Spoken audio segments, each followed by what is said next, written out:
ज्योतिषशास्त्रात राहू केतूला छायाग्रह म्हणतात. ज्या व्यक्तीच्या कुंडलीत राहू किंवा केतूचा दोष असतो त्याला जीवनात अनेक समस्यांना तोंड द्यावे लागते.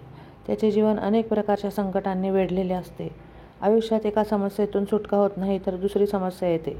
त्यामुळे राहू केतूच्या दोषांपासून मुक्ती मिळवण्यासाठी लवकरात लवकर उपाय करावेत. हे उपाय केल्याने राहू दोष आणि केतू दोषाचा प्रभाव कमी करता येतो. राहू केतू कोण आहेत हे जाणून घेणेही महत्त्वाचे आहे. एका पौराणिक कथेनुसार राहू केतू हे एकाच राक्षसाचे दोन भाग आहेत. स्वरभानू नावाचा एक राक्षस होता जो समुद्रमंथनाच्या वेळी कपटाने अमृताचे काही थेंब पिण्यात यशस्वी ठरला होता. परंतु शेवटच्या क्षणी चंद्र आणि सूर्याने भगवान विष्णूंना याची माहिती दिली. त्यानंतर लगेचच विष्णूजींनी सुदर्शन चक्राने त्याची मान धडापासून वेगळी केली. पण तोपर्यंत अमृताचे काही थेंब त्याच्या शरीरात गेले होते. त्यामुळे मृत्यू होऊनही तो जिवंत राहिला. याच कारणामुळे डोक्याच्या भागाला राहू आणि उर्वरित शरीराच्या धडाला केतू म्हणतात.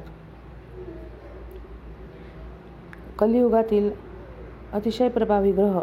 ज्योतिषशास्त्रामध्ये राहू केतूला जीवनातील भ्रम आणि अचानक घडणाऱ्या घटनांचे कारण मानले जाते. कुंडलीतील त्यांच्या शुभ आणि अशुभ स्थितीनुसार ते परिणाम देतात. हे ग्रह अशुभ ग्रह मानले जातात. हे कलियुगातील अतिशय प्रभावी ग्रह आहेत.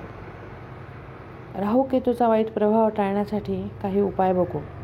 राहू आणि केतू यांना छायाग्रह म्हणतात. त्यांचे वाईट परिणाम कमी करण्यासाठी देवी दुर्गेची पूजा विधी केले जातात. असे मानले जाते की ज्यांच्यावर देवी दुर्गेचा आशीर्वाद असतो राहू आणि केतूचा त्यांच्यावर वाईट प्रभाव पडत नाही. राहू आणि केतूच्या वाईट प्रभावापासून मुक्त होण्यासाठी दररोज नागावर नृत्य करणाऱ्या श्रीकृष्णाची पूजा करावी. रोजच्या पूजेदरम्यान ओम नमो भगवते वासुदेवाय या मंत्राचा 108 वेळा जप करावा. ज्यांना राहू आणि केतूच्या दोषाने त्रास होत असेल त्यांनी राहू केतू ग्रहाशी संबंधित वस्तूंचे दान करावे आणि नियमानुसार रोज त्यांच्या बीजमंत्राचा जप करावा.